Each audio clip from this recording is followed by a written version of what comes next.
Hello बच्चों, क्या हालचाल? बढ़िया सब? ओके। तो बहुत ज़्यादा प्रॉब्लम सी में है कुछ बच्चे जिनकी कंपार्टमेंट आ गई है किसी न किसी सब्जेक्ट में, चाहे वो 10th में है, चाहे 12th में, चाहे पीसीएम है, कॉमर्स है, ह्यूमैनिटीज़ है, या फिर वो 10th क्लास में वो जो 5 सब्जेक्ट आपके पास होते हैं कोई एडिशनल सब्जेक्ट। तो उसके बावजूद एडिशनल सब्जेक्ट होने के बावजूद भी आपकी कंपार्टमेंट आ चुकी है और अब आपके दिमाग में है टेंशन कि किस तरीके से पढ़ा जाए, किस तरीके से टॉपिक्स को कवर किया जाए जो अब जो होने वाली कंपार्टमेंट का एग्जाम है जो जुलाई में होने वाला है मेनली, उसमें हम क्लियर हो जाएं और हमारा साल बर्बाद ना हो और हम इस साल को यूटिलाइज कर लें। मतलब हमारी 10th और 12th इसी साल हो जाए, ना कि हमें 26 में जो बोर्ड का एग्जाम होगा उसको देना पड़े। तो बच्चों कुछ छोटी छोटी सी 2-3 स्ट्रेटजी हैं या 2-3 टिप्स हैं मेरी तरफ से जो मैं आपको देना चाहता हूं। अगर आप उनको फॉलो करेंगे तो डेफिनेटली आप अपना साल भी बचाकर चले जाएंगे और आप अच्छे मार्क्स भी ले आएंगे, जिससे आपकी जो ऑल ओवर एवरेज या परसेंटेज बनेगी वो भी बहुत अच्छी बन जाएगी। तो उसके लिए आपको करना क्या है कि सबसे फर्स्ट तो आपको ये क्लियरिटी होनी चाहिए कि आपके सिलेबस में कौन कौन से टॉपिक्स हैं और कौन कौन से टॉपिक्स आपको नहीं पढ़ने हैं। आप कहोगे सर ये तो बेसिक बात हमको पता ही है। बच्चे आपको पता होगी, पर काफी सारे बच्चे ये आइडेंटिफाई नहीं कर पाते कि उनको क्या पढ़ना है क्या नहीं पढ़ना टॉपिक के सब्जेक्ट के अंदर। तो जिस सब्जेक्ट में आप कंपार्टमेंट देने जा रहे हो, पहले आप ये आइडेंटिफाई कर लो कि इसमें से कौन कौन सा टॉपिक आपके काम का है और कौन कौन सा टॉपिक अब हमारे सिलेबस का पार्ट नहीं है। और साथ ही साथ जो भी टॉपिक्स या जो चैप्टर्स आपके सिलेबस में है उन चैप्टर्स की मार्किंग स्कीम और वेटेज चेक कर लो कि किस चैप्टर में से कितने मार्क्स की वेटेज रहने वाली है बोर्ड एग्जाम के अंदर और किस चैप्टर में से कौन सा क्वेश्चन ज्यादा मार्क्स का आने वाला है। उस पर्टिकुलर टॉपिक पर ज्यादा फोकस करना पड़ेगा। ये मेरी तरफ से आपको पहला टिप है जो कि आपको फॉलो करना चाहिए। दूसरी बात, इसके बाद जो बहुत इंपॉर्टेंट बात होती है कि अगर आपको सिलेबस पता चल गया, आपने मार्किंग स्कीम चेक कर ली, तो अब यहीं से आपकी सेकंड पॉइंट स्टार्ट होता है। मतलब यहीं से आपकी मेन स्ट्रेटजी स्टार्ट होती है, जिसमें आप क्या करते हो, आप फोकस करते हो डे टू डे की एक्टिविटी पर कि हर दिन आप टॉपिक कवर करना शुरू करते हो, हर दिन थोड़े थोड़े पोर्शंस में कवर करना शुरू कर देते हो अपने सिलेबस को। और जो इंपॉर्टेंट टॉपिक्स हैं, इंपॉर्टेंट चैप्टर हैं जिनकी ज्यादा वेटेज है, अब आप अपना गोल बना लेते हो कि मुझे हर दिन इस टॉपिक में को कवर करना है, इस चैप्टर के इतने पोर्शन को कवर करना है। और ये अब से लेकर आपको जब तक आपका पेपर नहीं आ जाता तब तक आपको सिलेबस पूरा कवर करना है और बहुत इजीली हो जाता है। बहुत टाइम है, 40-45 डेज का टाइम बहुत इनफ होता है एक सब्जेक्ट को खत्म करने के लिए, वो भी डिटेल में। तो आपने जो टॉपिक देख लिए हैं जिनकी ज्यादा वेटेज है, आप उनकी क्या बनाइए, नोट्स बनाइए। उसके अलावा उसको हर दिन पढ़िए और साथ ही साथ आपको उसका रिवीजन भी करना है। एक हफ्ते में पर वीक के अकॉर्डिंग आपने जो भी पढ़ा हो पूरे सप्ताह में, पूरे वीक में, उसको आपको फिर रिवाइज भी करना पड़ेगा, जिससे आपको आइडिया रहे कि जो पढ़ा है वो आप भूल नहीं रहे हो।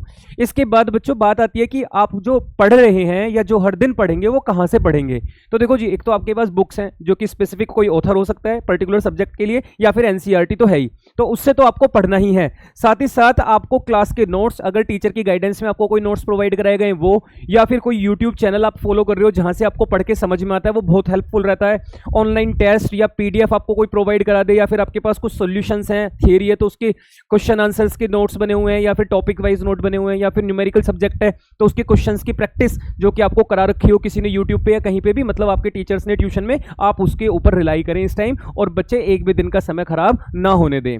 इसके बाद एक नेक्स्ट पॉइंट जो कि मैं आपको बहुत बार बोलता हूं कि बच्चों आपको हमेशा क्या करना है, जब आप राइटिंग और प्रैक्टिस ये जो करते हैं ना बच्चे, तो आपको अपने टाइम को वेस्ट ना करके जो इंपॉर्टेंट टॉपिक हैं, जो आपके अंडरस्टैंडिंग टॉपिक्स हैं, उन पर ज्यादा रिलाई करना है। जैसे कि कोई टॉपिक है जो आपसे नहीं हो रहा है, जो आपको समझ में नहीं आ रहा है, तो उस पर टाइम बर्बाद करने की जगह जो आपको आता है उसको और अच्छा कर लो, जिससे उससे रिलेटेड क्वेश्चन में आपका एक भी नंबर ना कटे।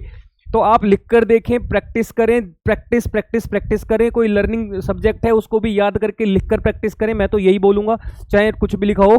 पर दूसरी इंपॉर्टेंट बात यह है कि जो टॉपिक आपके दिमाग में नहीं एंटर कर रहा है, जिसमें आपको डील नहीं कर पा रहे हो जिस टॉपिक में, उसको आप रहने दें और दूसरे टॉपिक को पढ़ लें। लेकिन टाइम खराब करने की जगह जो अच्छे टॉपिक्स आते हैं उसको और मजबूत करें, और जिसको आप सीख सकते हो उसी पर टाइम लगाएं, बाकी इधर उधर की चीजों पर टाइम खराब ना करें।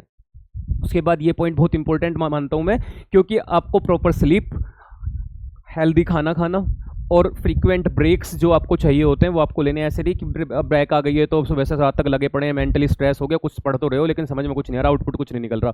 तो कहने का मतलब ये है कि आप जो भी पढ़ें उसको अच्छे से पढ़ें, उसके लिए आप अच्छे से अपना फ्रेश फील करें, उसके लिए आप रेस्ट भी लें, उसके अलावा अच्छे से सोएं, ज़्यादा फ़ोन वगैरह का यूज़ ना करें, इधर उधर की न्यूज़ भी ज़्यादा ना सुने जिससे आपको स्ट्रेस हो जाए।